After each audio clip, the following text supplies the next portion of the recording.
Film की शुरुआत में एक मुर्दा घर दिखाया गया जहां मिन नाम का लड़का अचानक जिंदा हो जाता है। अब उसे कुछ भी याद नहीं आ रहा था, इसलिए वो बाहर जाने की कोशिश करता है। तब उसे देखकर सारे वर्कर्स डर जाते हैं, चिल्लाने लगे। अब मिन को पकड़कर वापस बेड पर लिटा दिया जाता है। मिन को कुछ समझ नहीं आती, इसलिए वो यहाँ से भागने की कोशिश करता है, लेकिन तभी सामने नर्स और डॉक्टर आ गई जो उसे अजीब तरह से घूरते हुए उल्टे सीधे सवाल करने लगते हैं। इससे मिन और डर जाता है। वो भागकर खिड़की खोलकर वहाँ से बाहर आ गया। बारिश की वजह से उसका पैर फिसल गया और वो बिल्डिंग की इतनी ऊंचाई से नीचे गिरने लगता है। पर अचानक एक अनजान ताकत उसे बचाकर बिल्डिंग पर खड़ा कर देती है। इस पर मिन को यकीन नहीं हो रहा था, क्योंकि वो गिरने की बजाय बिल्डिंग पर चल रहा था। अब सफाई करने वाला आदमी वहाँ आया, जो भी मिन की तरह बिल्डिंग पर चल पा रहा था। मिन उससे पूछता है, क्या ये सब सच में हो रहा है? उसे यकीन दिलाने के लिए आदमी मिन को थप्पड़ मारता है। वो फिर अपने बारे में बताता है कि मैं गार्डियन हूँ और तुम्हारी आत्मा तुम्हारी बॉडी जिस्म से कब की जा चुकी है, इसीलिए तुम्हारी सभी यादों को मिटा दिया गया है। लेकिन भटकती हुई आत्मा को दोबारा जीने के लिए तुम्हारा इन्हें मिन का जिस्म दे दिया गया। मतलब जिस्म मिन का है और आत्मा किसी और की है। मिन के जिस्म में कोई और ही जिंदा है। ये सब सुनकर मिन उससे कई सारे सवाल करता है, लेकिन वो किसी भी बात का जवाब नहीं देता और मिन को एक खिड़की के किनारे पर लटका देता है। फिर कहने लगा कि अब तुम बिल्डिंग पर नहीं चल सकती, अगर हिलने की कोशिश करोगी तो गिर जाओगी। इसलिए वो खिड़की के जरिए अंदर आकर अपने बिस्तर पर लेट जाता है। अब एक नर्स आकर जोर से मिन को सुई लगाती है, जिससे उसे इतना दर्द हुआ कि वो जोर से अपना हाथ मारता है। हाथ वहाँ पड़े पानी पर लगा और पानी हवा में जाकर जम जाता है, जो देखकर मिन को काफी हैरत हुई। अब पता चला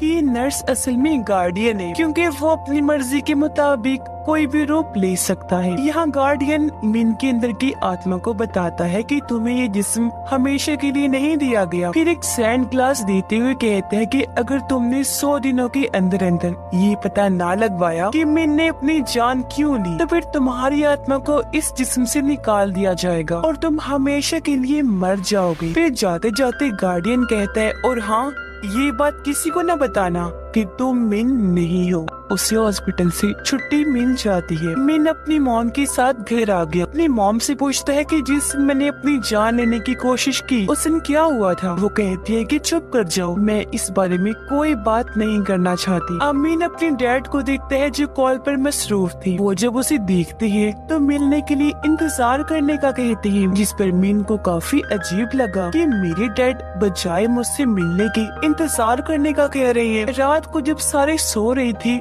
तो मिन पूरे घर को चेक करने लगता है। उसे एक फोटो एल्बम मिला, जिसे देखने पर मिन की तस्वीरें उसमें नहीं थी। उसे अजीब लगा, लेकिन फिर वो अपने पुराने कमरे की तलाशी लेने के लिए जाने लगा, पर दरवाजा लॉक था। इसलिए वो नीचे से कमरे के अंदर झांकने की कोशिश करता है, जहाँ इतने ही देर में मिन का भाई आ गया जो उसे सोने का कहता है। अगली सुबह जब मिन की आँख खुली तो उसने देखा कि मेरा भाई अपना लैपटॉप लेकर जा रहा है। तब उसके जाते ही वो एक जगह से चाबियां उठाकर उनसे दरवाजे का लॉक खोलने की कोशिश करता है, पर किसी भी चाबी से उसका कमरा नहीं खुलता। वो अब अपने भाई के कमरे में आकर खिड़की के जरिए बाहर आया और वहाँ से अपने कमरे की खिड़की से अंदर आ जाता है। यहाँ उसे खाली फर्नीचर और एक तस्वीर के अलावा कुछ नहीं मिलता। तस्वीर पर उस दिन की डेट लिखी हुई थी जब मैंने अपनी जान लेने की कोशिश की थी। जो देख वो चौंक गया और तस्वीर उसके हाथ से नीचे गिर जाती है। आवाज सुनकर उसकी मॉम यहाँ आ गई। मिन पूछता है कि मेरे सामान का क्या हुआ। मॉम कहती है, अपनी जान लेने से पहले तुमने सारे सामान को बर्बाद कर दिया था। फिर वो मिन के गले से लग गई। रोते हुए कहती है कि आइंदा अपनी जान लेने की कोशिश मत करना बेटा। अब उसकी मॉम उसे स्कूल छोड़ने जाती है। समझाने लगी कि अगर किसी ने तुमसे पूछा कि तुम स्कूल क्यों नहीं आए तो ये कह देना कि मैं बीमार था। ये मत बताना कि मैंने अपनी जान लेने की कोशिश की थी। स्कूल आकर पता चला कि मिन की ज्यादा दोस्त नहीं है, उसकी बस एक बेस्ट फ्रेंड है जिसका नाम ली होता है। अंदर ही अंदर वो मिन को पसंद करती है। ये दोनों जब वहाँ गए तो लीडर मिन को बताता है कि अगले कंपटीशन में जाने के लिए तुम्हें एक ड्राइंग बनानी पड़ेगी। इसीलिए वो अपने काम पर लग गया। अपनी क्लास में वापस आने के बाद टेबल पर उसे एक नोट मिलता है जो उसकी ट्यूशन फेलो का था, जिसने लिखा था कि मैं तुमसे लाइब्रेरी में मिलना चाहती हूँ। ये जब वहाँ गया तो उस लड़की से मिलता है जिसका नाम पाई होता है। अब पहले वाला मिन इसे पसंद करता था, इस मिन को भी ये पसंद आ जाती है। उससे मिलकर बहुत खुश था। अब मिन अपनी मॉम का कार्ड इस्तेमाल करके अच्छे अच्छे कपड़े खरीदता है, साथ ही बालों का स्टाइल भी काफी अच्छा बनवा लेता है ताकि जिसे मैं पसंद करता हूँ यानी पाई, वो भी मुझे पसंद करे। और इस तरह दोनों एक साथ वक्त गुजारने लगते। अमीन के डैड स्कूल आए, उसे कहती है कि आज स्कूल के थेरेपिस्ट के साथ तुम्हारी मीटिंग है, जो कहकर वो चली गई। जिसके बाद मिन अपने थेरेपिस्ट के पास जाता है जो मिन के बारे में उससे अजीब तरह के सवाल करने लगता है। तो वो यहाँ से जाने का सोचता है, लेकिन अचानक दवाई की सारी गोलियां हवा में उड़ने लगती है। इससे वो समझ गया कि थेरेपिस्ट नहीं बल्कि गार्डियन है। ये बात सच भी थी। गार्डियन उसे कहता है कि मैं तुम्हें ये याद दिलवाने आया हूँ कि तुम्हें जल्द से जल्द वजह पता लगवानी होगी कि आखिर क्यों मिन ने अपनी जान लेने की कोशिश की थी। और हाँ, जैसे तुम ठीक जवाब दोगे सेंट क्लास बंद हो जाएगा। अब कुछ दिन के बाद मिन के स्कूल में एक फेस्टिवल था, इसलिए वो पाई को हर जगह ढूंढने लगता है। वो जब मिली तो मिन ने देखा कि पाई तो रो रही है। पूछने पर वो जवाब देती है कि मैंने अपना प्रैक्टिस टेस्ट नहीं दिया और अब मुझे फेल होने का डर है। तब मिन उसका मूड ठीक करने के लिए कहता है कि तुम कमाल हो, इसीलिए परेशान होने की जरूरत नहीं है। अब वो पाई से पूछता है क्या हम कपल हैं, यानी हमारी जोड़ी बन सकती है। इस पर पाई कहती है कि आज तक तो मुझे बाहर घुमाने नहीं लेकर गई। जो सुनकर मिन उसे कहता है चलो आओ फेस्टिवल में चलते हैं। दोनों फेस्टिवल में आकर काफी इंजॉय करते हैं। पाई मिन को कहती है कि तुम पहले से काफी बदल गई हो, अब तुम खुश रहने लगी हो, पहले की तरह उदास नहीं रहती। जो कहकर उसने मिन का हाथ पकड़ लिया। अगले दिन मिन अपनी मॉम को कॉल पर बात करते हुए देखता है, जहां उससे पता चला कि डैड ने मेडिसिन ग्रुप की प्रोडक्ट्स खरीदने के लिए अपनी शादी की अंगूठी बेच दी है, जिस वजह से उसकी मॉम काफी उदास और दुखी है। तब अपनी मॉम का मूड ठीक करने के लिए वो उनके साथ सब्जी पकाने में मदद करता है, साथ ही वो सब्जी खाता भी है। जो देखकर उसकी मॉम काफी हैरान रह गई, क्योंकि ये सब्जी पहले उसे बिल्कुल पसंद नहीं थी। उसका ये नया रूप देखकर उसकी मॉम काफी खुश हो जाती है। अब मिन पाई की ड्राइंग्स बनाने में लग जाता है, जिस दौरान उसे कुछ तस्वीरें मिली। एक तस्वीर में मिन एक लॉकर के पास बैठा हुआ था, इसलिए वो अब जाकर उस लॉकर को खोलता है, चेक करने लगता है, पर वो खाली था। अब तभी यहाँ मिन की दोस्त ली आ जाती है, जो उसे बताने लगी कि तुमने लैपटॉप और एक नोट को इस लॉकर में रखा था और उस पर लिखा था कि ये लैपटॉप मेरी मॉम को दे देना। वो कहती है कि जब मैं लैपटॉप देने तुम्हारे घर गई तो वहाँ मुझे तुम्हारी मॉम नहीं मिली, इसलिए मैंने तुम्हारा लैपटॉप तुम्हारे भाई को दे दिया। अब घर आकर मिन अपने भाई के कमरे में गया, हर जगह अपने लैपटॉप को ढूंढने लगता है, मगर उसे कहीं भी वो नहीं मिलता। मिन के हाथ कुछ तस्वीरें लगी, चेक करने पर उसके चेहरे को पूरी तरह खरोंचकर खराब किया हुआ था। यहाँ उसे कुछ डॉक्यूमेंट्स भी मिले, जिन्हें देखकर मिन को पता चला कि मेरा भाई पढ़ाई करने के लिए जर्मनी जाने वाला था। जिसके बाद वो अपने भाई के कंप्यूटर को चेक करने लगता है, जिसमें उसका भाई एक लड़की से मैसेज पर बात कर रहा था। उनकी बातचीत पढ़कर मिन को पता चला कि मेरी वजह से ये भाई जर्मनी नहीं जा पाया, क्योंकि उससे अपनी फैमिली की देखभाल करने के लिए यहाँ रुकना पड़ा। यही वजह है कि वो मिन को सख्त नापसंद करता है और चाहता है कि वो मर जाए। यहाँ उसके भाई ने ये भी लिखा था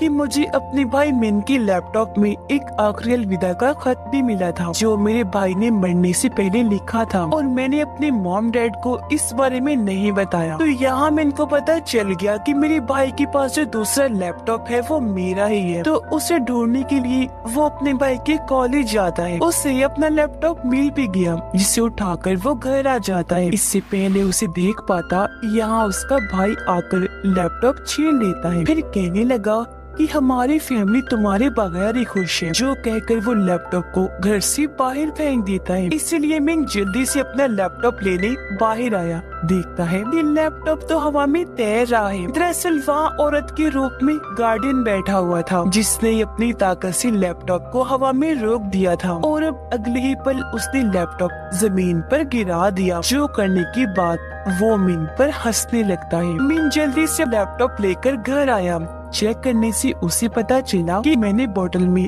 जहरीली दवाई मिलाकर उसे पी लिया था। लेकिन मरने से पहले उसने अपनी सभी तस्वीरों से अपना चेहरा खरोचकर मिटा दिया था और अपने सारे सामान को जला दिया था। ये भी पता चला कि मिन अपने डैड से नफरत करता है क्योंकि वो अपने प्रोडक्ट्स की मेडिसिन लेने के लिए उसकी मॉम की सैलरी खर्च करते थे, और क्योंकि उसका भाई भी मिन को हमेशा छोटा महसूस करवाने की कोशिश में लगा रहता था, इसीलिए वो अपने भाई से भी नफरत करता है। यानी इस घर में सिर्फ उसकी मॉम ही थी जिनसे मिन प्यार करता है, पर उसकी मॉम क्योंकि ज्यादातर घर से बाहर रहती है तो उसकी जिंदगी में अब बस पाई ही बची थी जिसे वो पसंद किया करता था। अब एक दिन जब वो पाई से मिलने गया तो देखता है कि उसका टीचर पाई के साथ गलत करने की कोशिश कर रहा है, जो करने से पाई भी उसे मना नहीं कर रही। और ये देखकर मिन को काफी हैरत होने लगी, उसे बुरा भी लगता है। अब फिलहाल तो वो टीचर को मना नहीं करता, लेकिन अगले दिन क्लास में जाकर टीचर के मुँह पर जोरदार मुक्का मारता है जिससे टीचर नीचे गिर गया।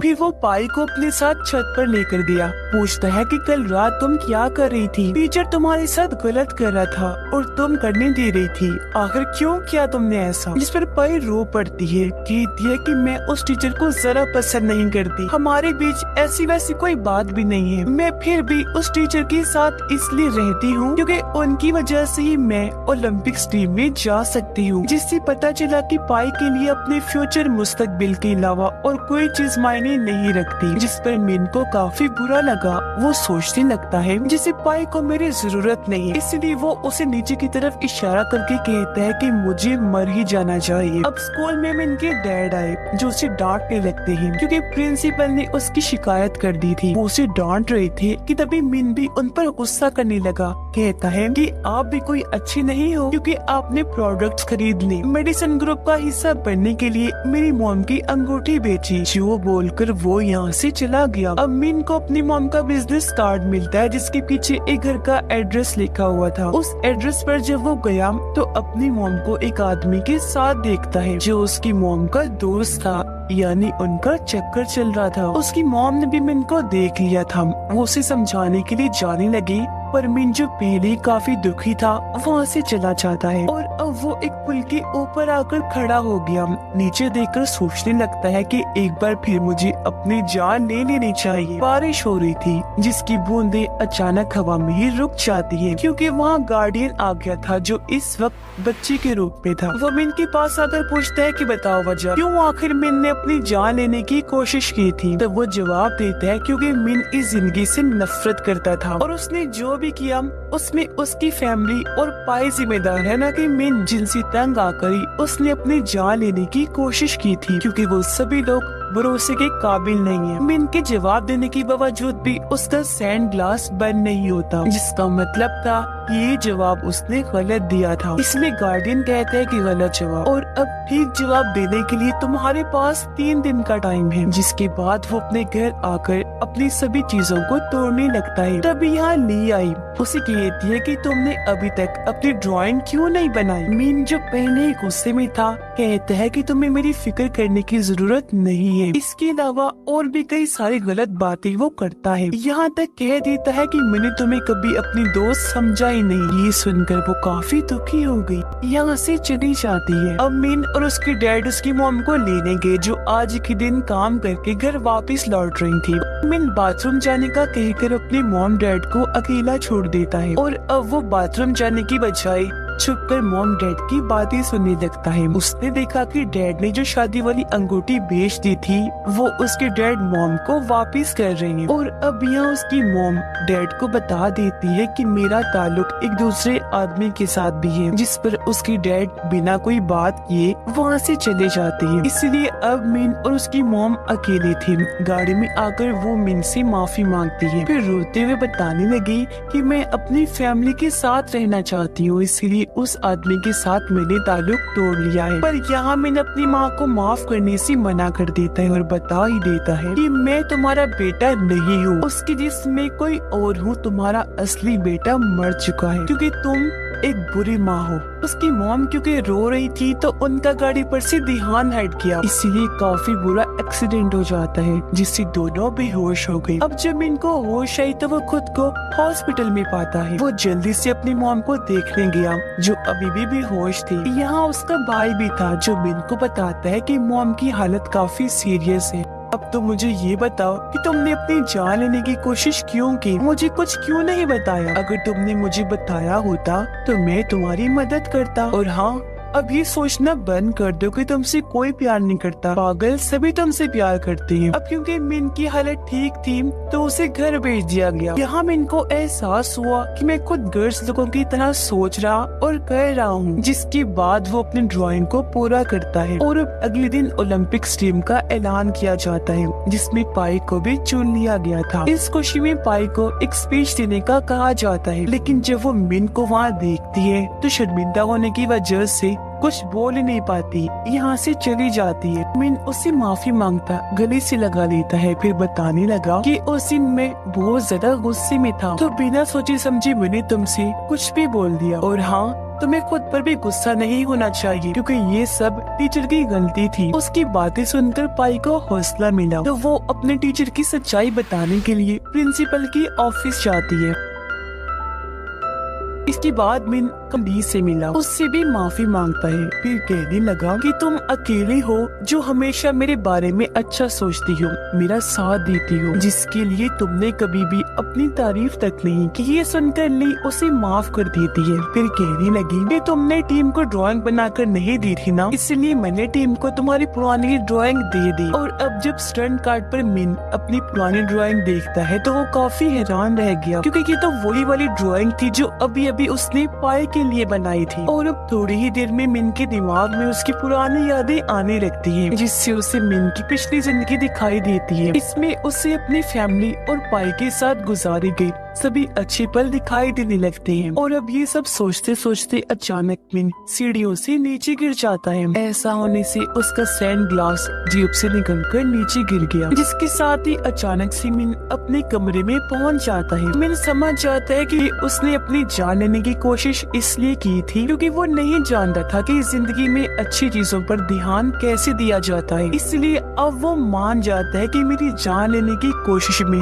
किसी की गलती नहीं थी बल्कि सारी मेरी खुद की ही गलती थी। ये सुनकर गार्डियन कहते हैं कि बहुत खूब, तुम्हारा जवाब अब बिल्कुल ठीक है और बहुत बहुत मुबारक हो, तुमने अपनी आत्मा को जीत लिया है। जिसके बाद गार्डियन वहाँ से गायब हो जाता है। ऐसा होते ही मिन भी दोबारा से स्कूल में पहुँच जाता है। जहाँ ली उसे देखते ही मिन के पास आ जाती है और वो भी उसके गले से लग जाता है। वो यहाँ से सीधा हॉस्पिटल गया, देखता है कि उसकी मॉम को भी होश आ गई है। वो मिन को बताती है कि मेरी तुम्हारे डैड के साथ डिवोर्स हो रही है, इसीलिए अब तुम्हें फैसला करना होगा कि तुम किसके साथ रहना चाहती हो। और हाँ, अगर तुमने अपने डैड को चुना तो मैं तुम्हें कभी गलत नहीं समझूंगी क्योंकि मैं अच्छी मॉम नहीं हूँ और ये बात तुमने भी कही थी ना। ये सुनकर मिन रोने लगा और अपनी मॉम से उन सब बातों की माफी मांगता है जिनकी वजह से उसकी मॉम का दिल दुखा था। वो मॉम के गले से लग गया और कभी आपका बेटा होने पर पछतावा नहीं होगा बल्कि फख्र होगा, आप बहुत अच्छी मॉम हैं। जिसके बाद मिन अपनी नॉर्मल जिंदगी गुजारने लगता है। उसे जिंदगी और अच्छी चीजों का पता चल गया था। इस फिल्म की कहानी भी